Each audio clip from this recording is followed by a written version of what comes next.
And we are now going to move on to landforms, plate boundaries that create them. In a short review PowerPoint, I go over the different types of crust. We have continental, oceanic. I sort of tell the kids about the different, what makes them up so they understand what's going on. And then I have short quizzes, little quizzes in there so that they're constantly involved. Okay, and then we talk about the three different types of plates, the convergent, divergent, and transform. And then we go into the convergent boundaries, and I have animations on there so they can remember.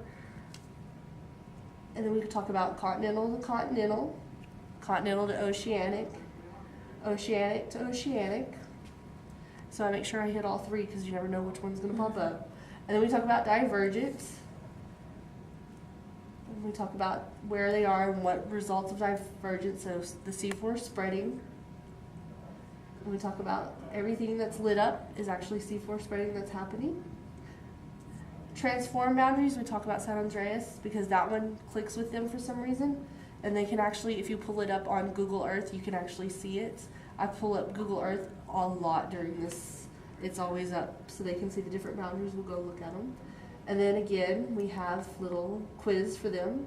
So it's all interactive. And then we're going to do the Snack Tech Lab. And if you will pull out the paper that looks like this. The other one that's attached is the original lab that came from it.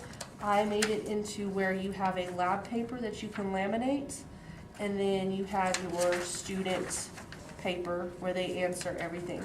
Because I feel like they need a lab report with everything, so I usually, it's up to you. I'm going to tear mine apart so I can look at them. On this lab, you're going to need, for each group, a cup of water.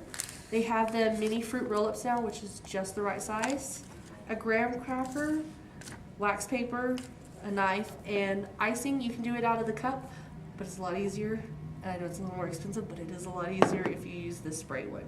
So on this one, you will have your kids sort of read along as they want, or however you want to, whole groups, small groups. I like to let my kids sort of be on their own on this one because you'll see the kids that actually do the lab and then the kids that don't. So first thing, open your fruit roll-up. And I'll clean your scissors after this. And once you have it out of the package, take it and cut it right in half. You can either tear it or cut it with scissors. I usually cut it with scissors. And you now have your ocean crust.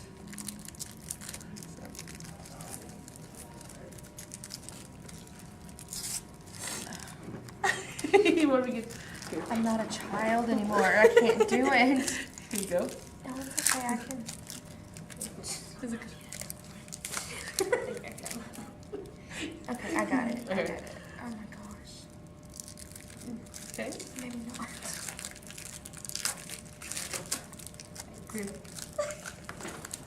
Hey, that's why I always buy extra. Did you get it, or do you need another one? Oh, look at it. I think your sister. It's not for you. Well, the temperature of the room does matter. Make sure it's a little cool in your room that day because they do melt. I did learn that the hard way. Here you go. How did you do that? I have kids. Okay, and then take your graham cracker and make sure that they cut it the short ways, not the long ways. So you're gonna sort of snap it in half. It's not gonna snap perfect. And then what I usually do is I have 2 or 3 cans, and I have my trusting kids that I trust so much. If you'll spread everything out off of your paper in the middle, and I'm going to, if it'll let me.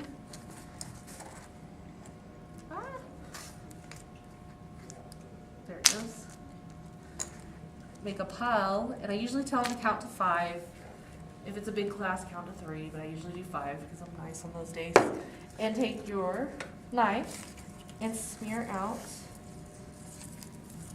your frosting. And this is going to show the kids the asthenosphere. Okay, and you just want to do it about 4 inches by 4 inches. You want to try to keep it at least a centimeter thick. And I sort of do this under the document camera with the kids. It was a whole group on those classes I know I need to monitor. And then if I don't need to monitor those classes, I sort of just let them learn on their own. Okay, and you have your crust, your ocean crust, and then your asthenosphere. So we're going to start off with a divergent plate, and I always do pictures because I feel with the kids sometimes they just need that little bit of help. So you're going to take your your ocean crust, which is your fruit roll-up, and I'm going to place it onto the icing. And you're going to place them as close together as you possibly can. Okay, and then you're going to gently press down and move apart. Okay, and then you can stop once they're about an inch apart is what I tell the kids. Okay, and then we sort of talk about, if you're doing a whole group, what does this look like? And we talk about the C4 spreading, about how the magma is coming up and it cools down and it creates new crust. And then they will go to their paper, their lab report. They actually have to draw and label everything that's going on here. So if they don't label everything, I do count off points, and then they have to answer the 4 questions, and I usually give them about 10 minutes to do that. And then when they're done, they will remove their ocean crust and just sort of put it off to the side is what I tell them. On their paper still, not on the table. Okay. Number 2 is their transform boundaries. So you're going to use your true continental crust for this one. And I always tell them to try to find one of the sides, and the side's not where they broke it too much. But if you want to, you can do it where you broke it. You can actually feel a lot more if you do it where you broke it. So I'm going to do mine where I broke it because I like to actually show the kids a lot. I sort of push it on there. And then with the transform, we talk about them transforming by each other. And what we do is we push one up and pull one down, and they can actually feel the cracker, how it sort of pulls towards each other, how you feel it break. And then we talk about the big rocks that break underneath, and when a big rock breaks, what happens, and they tell me about the earthquakes that happen. So that's your transform boundary. They will go back to their paper. They draw and label their model, answer 6 and 7. And that usually takes about 3 minutes, not so much, too much, because the transform is real easy for them. And then we remove our crackers again. And it does get a little messy, so you have to tell your kids your fingers are going to get messy, and we'll clean them at the end. Okay. On the back page, we're going to go into the convergent, and I actually just do 2 convergent with them here. On this one, you're going to need 1 crust, continental crust, and 1 oceanic crust, which is the fruit roll-up. And you lay them right next to each other. And this one's sort of difficult because I try to always make sure to tell them the continental crust, you sort of want to just sort of float there. Don't push it down, don't do anything. And I know it's hard because it's already got a lot of icing on it. But here what we do is we run them, since they're converging together, we slide them under so you can sort of see the ocean crust slide under and the continental crust pop up. And then we talk about the different mountains that are formed this way. I relate to Oregon and Washington because that's what's happening there for the Cascade Mountains to come up, is the crust is sliding under. Okay, and then after they do that one, they'll go back to their paper, draw it. The answer's 9, 10, and 11. It takes about 5 to 7 minutes to actually do that one because there's a lot of labeling in that one for them.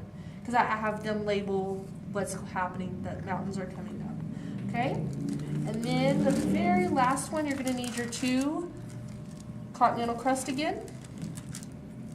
Okay, and I usually have a cup of water per table, and then you just dip it for about 3 seconds, and then you take it out, and then you dip your other one for about 3 seconds. On the side that's Yeah, it doesn't matter on either side on this one, because what's going to happen is they're just going to get mushy. We want them kind of mushy. So 3 and 3.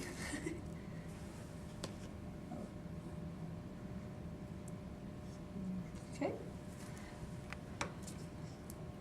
And try not to make a mess here. What? It's okay. Okay, once you have it, and I know they're sort of starting to fall apart, what happens is you're going to lay the 2 soggy sides near each other, and what you're going to do is you're going to shove them towards each other. And then your kids are going to be able to see when you have 2 continental crusts, what's happening here is you're forming mountains. And we talk about the Indian plate running in and how it forms the, what is it, mountains? I can't think right now. Sorry. Himalayan. Yeah, the Himalayan mountains. There you go. Just taught There these you go. units. There you go. So we have the Himalayan mountains, and we talk about how they're growing each year, and then we sort of have the discussion of those people who have climbed, you know, the Mount mountains. Everest. Yeah, Mount Everest. There you go. Good thing to do. Mount Everest, and we talk about how each year it's getting taller. So somebody that climbed it back in the '60s, was it as high as it was today? And they're like, oh no, because it's gotten higher. So that person actually climbed higher than that one, and it brings up that huge debate. They really like that. And then they draw and they answer question 13, and then by that time it's towards the end of the period, and it's up to you as a teacher. Do you let them eat it? Do you not? I sort of let mine and let them experiment. And then we have cleanup time, which cleanup should be really easy. It should be able to take your paper, fold it, and then we do our little walk around to throw everything away and turn it papers and clean up. And that is the whole snack tectonic lab.